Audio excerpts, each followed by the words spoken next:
بسم اللہ الرحمن الرحیم وَإِذَا رَأَى الَّذِينَ ظَلَمُوا الْعَذَابَ فَلَا يُخَفَّفُ عَنْهُمْ وَلَا هُمْ يُنظَرُونَ۔ اللہ جل شانہ نے سورہ نحل کی آیت نمبر 85 میں یوں ارشاد فرمایا کہ جن لوگوں نے ظلم کیا جب وہ عذاب کو دیکھیں گے تو ان سے ہلکا نہیں کیا جائے گا اور نہ انہیں مہلت دی جائے گی، یعنی نہ عذاب ہلکا ہوگا اور نہ ہی عذاب کے ملنے میں کسی قسم کی کوئی تاخیر۔ پھر اللہ رب العزت ارشاد فرماتے ہیں وَإِذَا رَأَى الَّذِينَ أَشْرَكُوا شُرَكَاءَهُمْ قَالُوا رَبَّنَا هَٰؤُلَاءِ شُرَكَاؤُنَا الَّذِينَ كُنَّا نَدْعُو مِن دُونِكَ فَأَلْقَوْا إِلَيْهِمُ الْقَوْلَ إِنَّكُمْ لَكَاذِبُونَ۔ اور جن لوگوں نے شرک کیا جب اپنے شرکا کو دیکھیں گے تو اللہ جل شانہ نے مشرکین کی اس بات کا اظہار اس آیت مبارکہ میں کیا ہے کہ جن لوگوں نے شرک کیا جب اپنے شرکا کو دیکھیں گے تو یوں کہیں گے کہ اے ہمارے رب، یہ ہمارے وہ شرکا ہیں کہ آپ کو چھوڑ کر ہم جن کی عبادت کرتے تھے، سو وہ ان کی طرف بات ڈالتے ہوئے کہیں گے کہ بلا شبہ تم جھوٹے ہو۔ وَأَلْقُوا إِلَى اللَّهِ يَوْمَئِذٍ السَّلَامَ وَضَلَّ عَنْهُمْ مَا كَانُوا يَفْتَرُونَ۔ تو پھر اللہ جل شانہ ارشاد فرماتے ہیں کہ اس دن اللہ کے حضور میں فرما برداری کی باتیں کرنے لگیں گے، یعنی مشرکین اور کافرین روز قیامت، جب ان کے تمام ظلم یعنی کہ شرک جو وہ کرتے تھے اللہ کے ساتھ وہ ان کے سامنے کیے جائیں گے، تو اس دن پھر اللہ کے حضور میں فرما برداری کی باتیں کرنے لگیں گے، اور جو کچھ افطرا پردازی کرتے تھے وہ سب کا سب ان کے سامنے ان سے ختم کر دیا جائے گا۔ اللہ زینہ کفروا وصدوا عن سبیل اللہ زدناہم عذابا فوق العذاب بما کانوا یفسقون۔ پھر اللہ جل شانہ ارشاد فرماتے ہیں کہ وہ سب گم ہو جائیں گے جو وہ افطرا اللہ کے متعلق کرتے تھے۔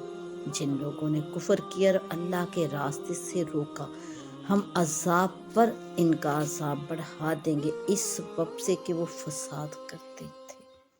وَيَوْمَ نَبْعَثُ فِي كُلِّ أُمَّةٍ شَهِيدًا عَلَيْهِمْ مِنْ أَنفُسِهِمْ وَجِئْنَا بِكَ شَهِيدًا عَلَىٰ هَٰؤُلَاءِ۔ اللہ جل شانہ اس آیت مبارکہ میں ارشاد فرما رہے ہیں کہ جن دن ہم ہر امت میں ایک گواہ قائم کریں گے، جو انہی میں سے ہوگا وہ ان کے خلاف گواہی دے گا، اور ہم آپ کو ان لوگوں پر گواہ بنا کر لائیں گے، اور ہم نے آپ پر کتاب نازل کی جو ہر چیز کو بیان کرنے والی ہے اور فرما برداروں کے لیے ہدایت ہے اور رحمت ہے اور خوشخبری۔ یعنی اللہ جل شانہ سبحانہ نے ارشاد فرمایا وَنَزَّلْنَا عَلَيْكَ الْكِتَابَ، اور ہم نے آپ پر کتاب نازل فرمائی کہ محمد مصطفیٰ صلی اللہ علیہ وآلہ وسلم، ہم نے آپ پر کتاب نازل کی جو ہر چیز کو بیان کرنے والی ہے اور فرما برداروں کے لیے ہدایت ہے اور رحمت اور خوشخبری ہے۔ اس آیت مبارکہ میں اللہ جل شانہ نے قرآن مجید کی صفات بیان فرمائی ہیں۔ سب سے پہلی صفت جو قرآن پاک ارشاد فرمایا یعنی ہر چیز کا بیان کرنے والا، یعنی کہ یہ قرآن ہر چیز کو بیان کرنے والی ہے، یہ کتاب ہر چیز کو بیان کرنے والی ہے، وہ تمام امور جو دین کے متعلق ہیں، حلال ہیں، حرام ہیں، جائز ہیں، ناجائز ہیں، قرآن میں کچھ واضح طور پر بیان فرما دیے گئے اور بہت سے احکام اور مسائل جو انسانی معاشرے کی حاجات و ضروریات پر حاوی ہیں، رسول اللہ صلی اللہ علیہ وآلہ وسلم نے بیان فرمائے۔ آپ کا بیان فرمانا بھی قرآن ہی کا بیان فرمانا ہے، کیونکہ قرآن نے جو احکام واضح نہیں بتائے ان کا بتانا اللہ جل شانہ نے آپ کے ذمہ فرما دیا، اور قرآن نے حکم دے دیا کہ رسول اللہ صلی اللہ علیہ وآلہ وسلم کی فرما برداری کرو اور آپ کا اتباع کرو۔ اس کے متعلق قرآن پاک میں اللہ جل شانہ نے جگہ جگہ ارشاد فرمایا اطیعوا اللہ واطیعوا الرسول، اور پھر من یطع الرسول فقد اطاع اللہ، اور پھر ارشاد فرمایا وما آتاکم الرسول فخذوہ وما نہاکم عنہ فانتہوا۔ اور مسلمانوں کو، ایمان والوں کو نبی کریم صلی اللہ علیہ وآلہ وسلم کی پیروی کرنے کا حکم بھی قرآن پاک میں ارشاد فرمایا گیا۔ پھر اللہ جل شانہ نے قرآن مجید کی اور 3 صفات اس آیت مبارکہ میں ارشاد فرمائی: ہدایت اور رحمت اور بشارت۔ ہدایت اور رحمت تو سبھی کے لیے ہے، یعنی قرآن پاک ہدایت اور رحمت تو سبھی کے لیے ہے اور بشارت اہل اسلام کے لیے ہے، کیونکہ ہدایت اور رحمت سبھی لوگ کے لیے اس قرآن پاک میں ہے، لیکن بشارت صرف انہی لوگوں کے لیے جو اسلام قبول کر کے اسلامی احکام پر عمل کر کے آخرت کی نعمتوں کے مستحق ہوتے ہیں۔ یعنی اللہ جل شانہ نے 3 اور مزید صفات جو اس قرآن مجید کی اس آیت مبارکہ میں ارشاد فرمائی کہ یہ ہدایت ہے، یہ رحمت ہے اور بشارت ہے۔ ہدایت اور رحمت تو سبھی کے لیے، بشارت صرف انہی کے لیے جو اہل اسلام ہیں، وہ اسلام قبول کر کے اسلامی احکام پر عمل کر کے آخرت کی نعمتوں کے مستحق ہوتے ہیں۔ اور قرآن مجید نے انہیں جگہ جگہ ان نعمتوں کی بشارت دی ہے، اسی لیے بشارت کے لیے للمسلمین بشریٰ للمسلمین ارشاد فرمایا۔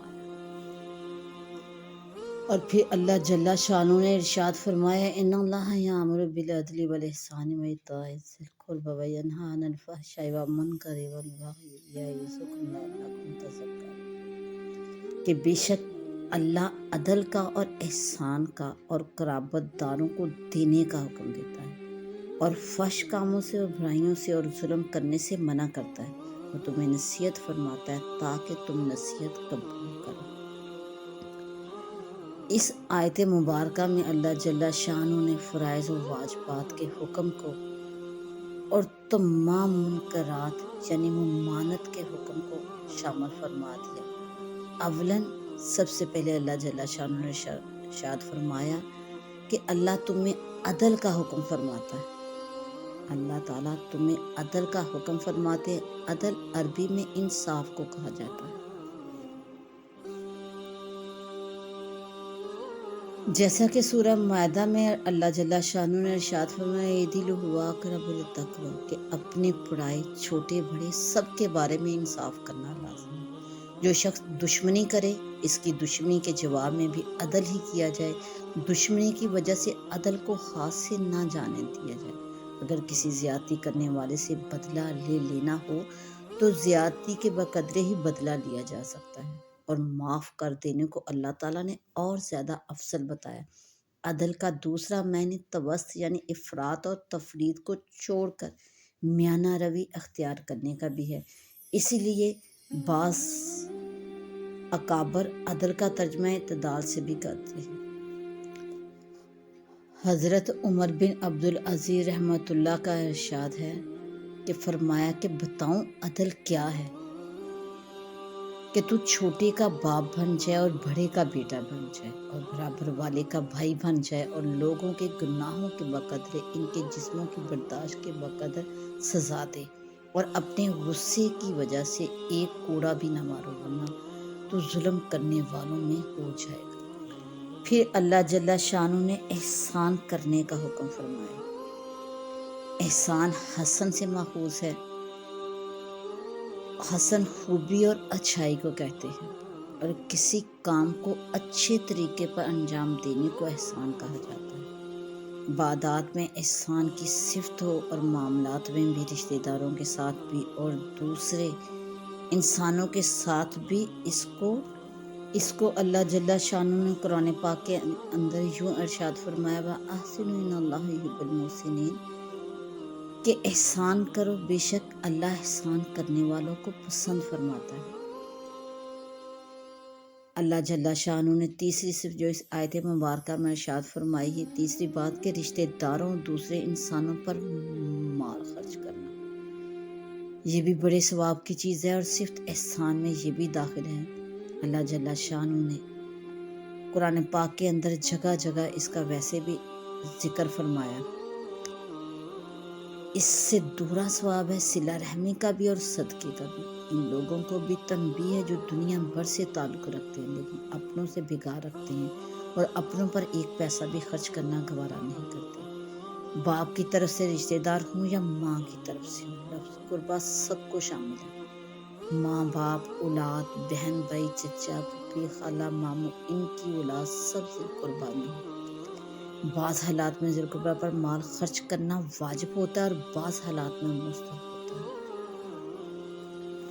پھر اللہ جل شانہ نے ارشاد فرمایا وَيَنْهَىٰ عَنِ الْفَحْشَاءِ وَالْمُنکَرِ وَالْبَغْیِ، اس میں بھی تین چیزیں تمام ممنوعات اور منکرات کو شامل ہیں۔ شریعت کی اصطلاح میں ہر گناہ پر لفظ منکر کا اطلاق ہوتا ہے۔